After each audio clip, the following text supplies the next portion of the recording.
Good morning student. Last lecture में हमने देखा था कि एमिनो एसिड्स हमारे किस तरीके से वर्क करते हैं, है ना। बायोमोलिक्यूल्स में हम बात कर रहे थे किसकी, एमिनो एसिड्स की। हमने कहा था जो एमिनो एसिड्स हैं टोटल हमारे, जैसे एनिलीन है, वेलिन है, हिस्टीन है, ग्लूटामिक एसिड है, ये सारे आपस में मिलते हैं और प्रोटीन्स बनाते हैं। तो यानी कि एमिनो एसिड्स हमारा क्या बना रहे हैं, प्रोटीन्स बना रहे हैं। तो इनको आपस में ज्वाइन करने के लिए हमारा जो बॉन्ड्स बनता था एमिनो एसिड्स को आपस में ज्वाइन करने के लिए, एक एमिनो एसिड्स को A1 लिख देता हूँ, दूसरा है A2, ठीक है। तो ये बॉन्ड हमारा क्या होता है, पेप्टाइड बॉन्ड, ठीक है। पेप्टाइड बॉन्ड जिसको हम क्या लिख रहे थे, CONH, इस तरीके से बन रहा था, है ना। अब हम बात कर रहे हैं इसमें कि जो प्रोटीन है, प्रोटीन का स्ट्रक्चर हमारा कैसा होता है, प्रोटीन हमारा किस तरीके से बनता है। तो बेसिकली जो प्रोटीन है, प्रोटीन के स्ट्रक्चर को हम पहले क्लासिफाई करते हैं दो टाइप में, ठीक है। प्रोटीन का स्ट्रक्चर हमारा दो टाइप का हो सकता है, पहला अल्फा हेलिक्स और दूसरा बीटा सीटेड, ठीक है। अल्फा हेलिक्स स्ट्रक्चर जैसे हमारा DNA का स्ट्रक्चर था, उस तरीके से अगर हमारा प्रोटीन का स्ट्रक्चर इस तरीके से हेलिकल स्टाइल में बन रहा है किसी भी तरीके से, तो वो हमारा क्या हो गया, अल्फा हेलिक्स स्ट्रक्चर हो गया। और दूसरा बीटा सीटेड, अगर हमारा स्ट्रक्चर उसका इस तरीके से, तो ये स्ट्रक्चर कैसा हो गया, बीटा सीटेड। तो इस हिसाब से हम क्या करते हैं, पहले तो हम इसको प्रोटीन को बेस्ड ऑन स्ट्रक्चर हम अल्फा हेलिक्स और बीटा सीटेड में कर सकते हैं। दूसरा हम क्या कर सकते हैं, प्रोटीन को क्लासीफाई ग्लोबुलर एंड फाइब्रस। अगर हमारा ग्लोब लाइक स्ट्रक्चर बना रहा है प्रोटीन, ठीक है, तो ये ग्लोबुलर हो गया। और फाइब्रस इस तरीके से फाइबर्स लाइक स्ट्रक्चर बना रहा है, तो फाइब्रस। तो प्रोटीन को हम अल्फा हेलिक्स, बीटा सीटेड या फिर हमारा ग्लोबुलर और फाइब्रस में क्लासीफाई कर सकते हैं। अब जो प्रोटीन का स्ट्रक्चर बनता है, वो प्रोटीन का स्ट्रक्चर जो बनता है वो बेसिकली हमारा चार टाइप से बनता है, ठीक है। चार टाइप से बनता है, कहने का मतलब क्या है कि यहाँ पे हमारा क्या होता है, चार टाइप के स्ट्रक्चर हमारे एग्जिस्ट करते हैं। Primary, secondary, tertiary and quaternary, ठीक है। तो प्राइमरी, सेकेंडरी, टर्शियरी, क्वार्टरनरी। अगर एक एमिनो एसिड दूसरे एमिनो एसिड से मिल रहा है, वो तीसरे से मिल रहा है, वो चौथे से मिल रहा है, तो देखो क्या हो रहा है, डायग्राम सीधा सीधा लीनियर चेन बन रही है। तो जहाँ पे लीनियर चेन बन रही है और हमारा डायग्राम अगर हम देखें तो 2D में है, तो वो हमारा क्या हो गया, प्राइमरी स्ट्रक्चर। अब क्या हो सकता है, ये वाला एमिनो एसिड इस वाले एमिनो एसिड के साथ लिंक करने की साथ थोड़ी टेंडेंसी रखे, या फिर ये वाला एमिनो एसिड इस वाले एमिनो एसिड के साथ भी थोड़ी टेंडेंसी रखे, या फिर ये वाला एमिनो एसिड इस वाले के साथ भी टेंडेंसी रखे। तो इसकी वजह से क्या होगा, ये डायग्राम ऐसा हो सकता है, ये एमिनो एसिड दूसरे एमिनो एसिड के साथ यहाँ पे हो गया, और तीसरा वाला एमिनो एसिड यहाँ पे इसके साथ इस तरीके से हो गया। तो स्ट्रक्चर क्या हो गया, 1D 2D से 3D की तरफ को हमारा मूव करना शुरू हो गया, ठीक है। तो यहाँ पे हमारा क्या हो गया, अब जो स्ट्रक्चर हो गया वो क्या हो गया, 2D हो गया, ठीक है। तो 2D स्ट्रक्चर यहाँ पे हमारा हो जाएगा, सेकेंडरी स्ट्रक्चर हमारा फॉर्म हो गया। तो ये स्ट्रक्चर हम इस तरीके से बना सकते हैं, है ना। यानी कि एक एमिनो एसिड यहाँ पे है, दूसरा एमिनो एसिड यहाँ पे हो गया, तीसरा एमिनो एसिड यहाँ पे हो गया, चौथा यहाँ पे हो गया, पांचवा यहाँ पे हो गया, छठा यहाँ, ठीक है। तो ये क्या हो गया, प्राइमरी में लीनियर चेन, सेकेंडरी में 2D मॉडल आ गया। टर्सरी में अब क्या होगा, यही एमिनो एसिड, अभी तो हमने कहा एमिनो एसिड इस एमिनो एसिड के साथ लिंकेज में हो सकता है, ऐसे ही इसके साथ जो ये बॉन्ड है, ये बॉन्ड इस वाले बॉन्ड के साथ भी इंटरेक्शन कर सकता है, और ये एमिनो एसिड इस बॉन्ड या फिर इस एमिनो एसिड के साथ भी कर सकता है ना। तो दोनों का अगर आपस में इंटरेक्शन होगा, बॉन्ड का बॉन्ड से प्लस हमारा क्या इंटरेक्शन किसका, एमिनो एसिड का एमिनो एसिड से, तो ये जो स्ट्रक्चर इस तरीके से था, अब ये स्ट्रक्चर हमारा कुछ इस तरीके से 3D स्ट्रक्चर बन जाता है, ठीक है।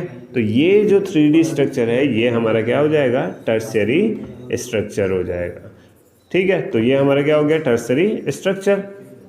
तो ये हमारे पेप्टाइड की एक चेन बन गई इस तरीके से, ये हमारी 3D स्ट्रक्चर है। दूसरी चेन हमारी बन गई इसी तरीके से, सपोज करो ये कोई और पेप्टाइड चेन है।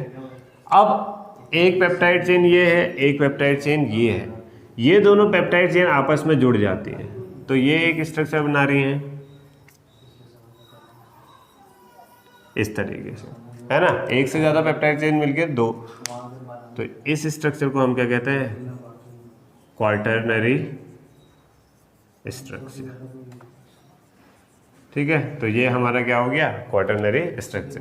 तो प्रोटीन का स्ट्रक्चर हमारा अगर कॉम्प्लेक्सिटी शुरू करें तो प्राइमरी जो सबसे सिंपल वाला है वो प्राइमरी एक लीनियर लाइन से होगी, फिर सेकेंडरी जिसमें एमिनो एसिड्स एक दूसरे से इंटरेक्ट कर रहे हैं, फिर टर्सरी और फाइनली क्वार्टरनरी। तो इन स्ट्रक्चरों में हमारे क्या है, अलग अलग हमारे बॉन्ड्स हैं जिनकी वजह से ये हमारा पूरा का पूरा स्ट्रक्चर इस तरीके से बनता है। ठीक है, ये समझ में आया होगा। ठीक है, इसका एक एग्जाम्पल हमारा क्या हो गया, हीमोग्लोबिन। हीमोग्लोबिन भी हमारा सेम इसी तरीके से बनता है। ठीक है, तो यहाँ पे हमारा क्या हो जाएगा, हीमोग्लोबिन का स्ट्रक्चर है, उसमें 3 मॉलिक्यूल्स हैं, तो हीमोग्लोबिन कुछ इस तरीके से हमारा क्या सर्कुलर फाइब्रस लाइक स्ट्रक्चर होगा और उसमें हमारे अलग अलग पेप्टाइड चेन्स जुड़ी होंगी। ठीक है, तो प्रोटीन में एक तो हमारा यहाँ पे क्या हो गया, अगर एक बॉन्ड दूसरे बॉन्ड से बॉन्ड बना रहा है तो पहला तो हमारा क्या होगा, पहला जो हमारा प्राइमरी में हमने देखा पहला तो पेप्टाइड बॉन्ड है जो तो होगा ही होगा।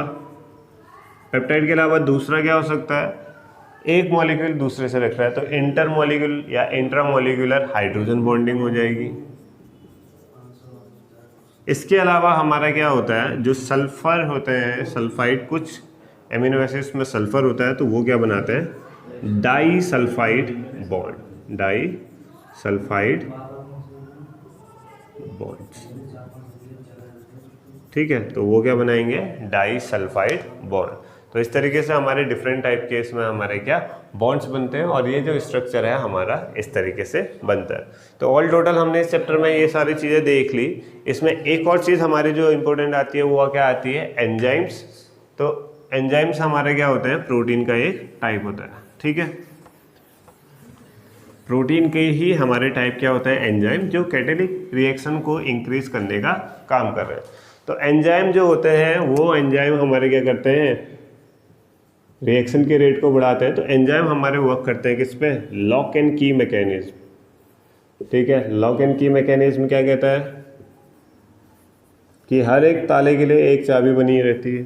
ठीक है, तो वही चीज़ यहाँ पे लॉक एंड की मैकेनिज्म में है। हमेशा क्या होगा, एक सबस्ट्रेट होगा, ठीक है, उस सबस्ट्रेट के साथ हमारा क्या करेगा, एंजाइम जुड़ेगा और उस सबस्ट्रेट को एंजाइम हमारा प्रोडक्ट में चेंज कर देगा और उसके बाद एंजाइम अलग हो जाएगा। सपोज करो ये सबस्ट्रेट है, इस तरीके का इसका शेप है, तो इसके साथ हमारा क्या होगा, एंजाइम है इस तरीके से।